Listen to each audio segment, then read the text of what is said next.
Okay. Hi, my presentation today is on fibromyalgia, and my name is Quientosha. Hi, and my name is Phyllis. Okay, next. Okay. So, fibromyalgia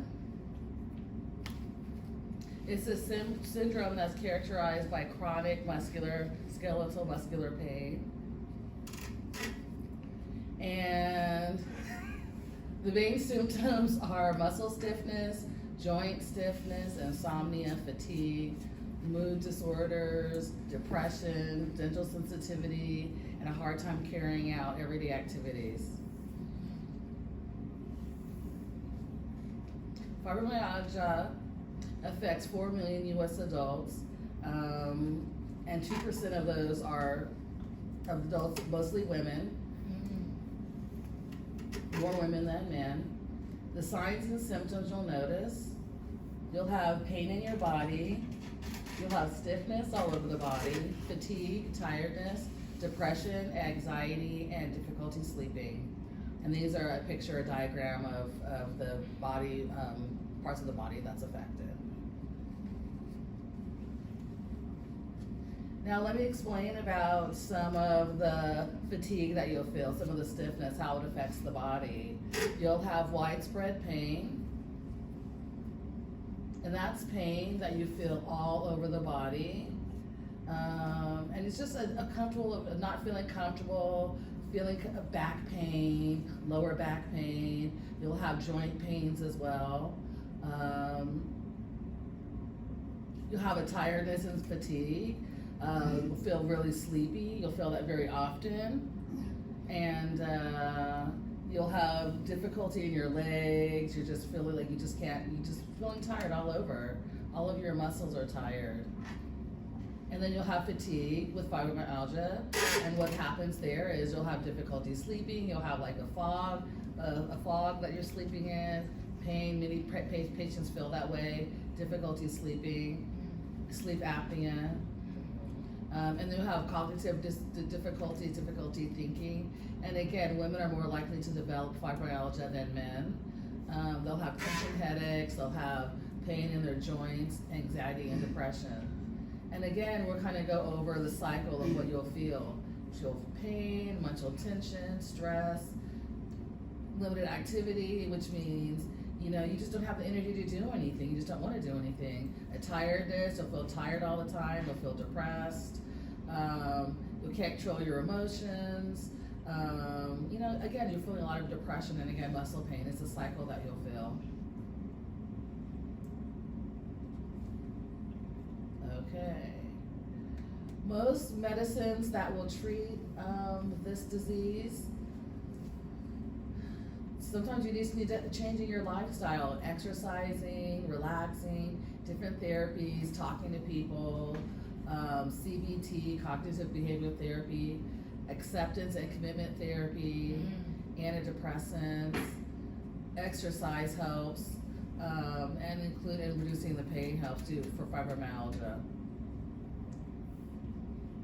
And these are some other treatments that'll help: therapy, sleeping, energy, medications, exercise, a healthy diet, and a complementary treatment plan. Now, these are some of the nutritions and supplements that'll help in aiding with some of the signs and symptoms. You'll have magnesium.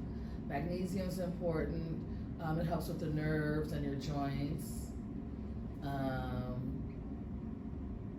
And it helps if you have low levels of magnesium to also vitamin B helps. Vitamin B is important because it helps with your metabolism. Without that, it will cause you to be slow and cause fibromyalgia to be more active and identified. And your energy is low as well. Next slide, please. And you'll have CoQ10, and that helps with energy production because you're low on energy, and that helps to improve that. It helps with the fatigue and the tiredness. And then you also have vitamin D, and vitamin D helps with fibromyalgia. It helps. Different studies have found that it just helps with, it just helps overall with it, and to make sure that you have higher levels of found, because people with fibromyalgia tend to have low vitamin D levels. Next slide. Zinc. Zinc is helps with is a natural killer of cells. It helps with your immune system. It helps clean out the body. And also selenium. Selenium has found to help muscle disorders, and it can be found with people who have fibromyalgia when they have that low in their body. Next slide. And these are some of the references that we cited during our presentation. Nice. Any questions? Yeah. So I'm a counselor, as you know, and I work with students with disabilities over the years, many years. And years back, when people had said they had fibromyalgia, the doctors didn't believe them, their parents didn't believe them. Nope, the people around them didn't believe them. They suffered a lot because of lack of belief. They said it's in your head. Have you seen anything? Maybe it's changed now?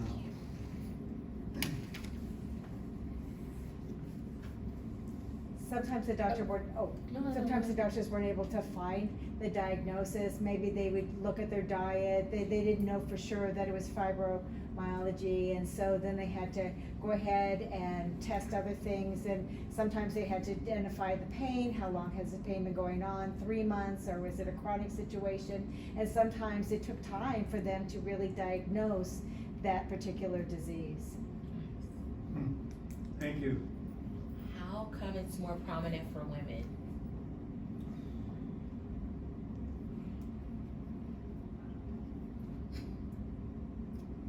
Phyllis says, well, I did read an article, and they were saying that women tend to have that more. Maybe it's because of what's going on with our bodies, and maybe there's some issues that the women are experiencing that the men aren't experiencing.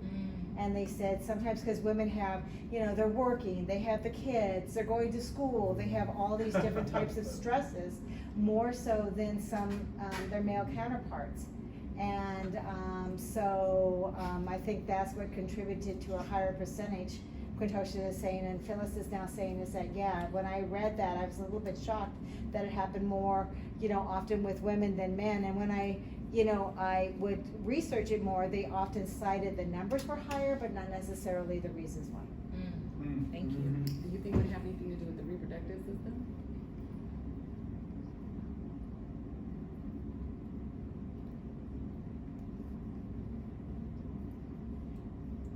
Possibly, yeah, yeah. Hormonal for sure. Also a lot of stress. Like in my practice, in my practice it's basically a disease, like at some point they just use the body too much. Like single mom with 2 kids, or other reasons, and they just have to slow down. A lot of the times, what I do helps a lot for them. And it's often the case, it seems, that Western medicine is not quite knowing how to deal with that. And that's part of what I think in the older days the confusion was, and the disbelief. And of course, if it's more women, they put it in hysteria or something. Yeah, that's what I've heard. Yeah, no, but that's, typical. Many of the students that I've seen suffer because nobody believes them. Yeah, they say you're just a hysterical woman. Absolutely. It reminds me of sickle cell in that way, where it's just like you can't see it. You just don't believe that it's real. And it's often affected by the menstrual cycle. And I was amazed how well neuroplasticity helps. That was also interesting. Psychology aspect. Is it like a dead end sentence or a final diagnosis, or is it something that can be reversed over time with strict diet and on some of the other implementations that you were speaking of? Well, they were saying that it does seem to be chronic, It doesn't seem to completely go away. You know, it is chronic, but there was different treatments that we talked about that can help reduce the pain, you know, and so, but if you don't do some of those treatments, then that cycle will continue. I don't know, I kind of feel like if you continue on with those various treatments, there might be the possibility of it being reversed, but a lot of times it's not even diagnosed, you know, and then it continues to get worse. Thank you. Is it autoimmune? I don't think we classify it as autoimmune at this point. No, I feel it's the same. It could be later on we find out all the reasons, but not right now.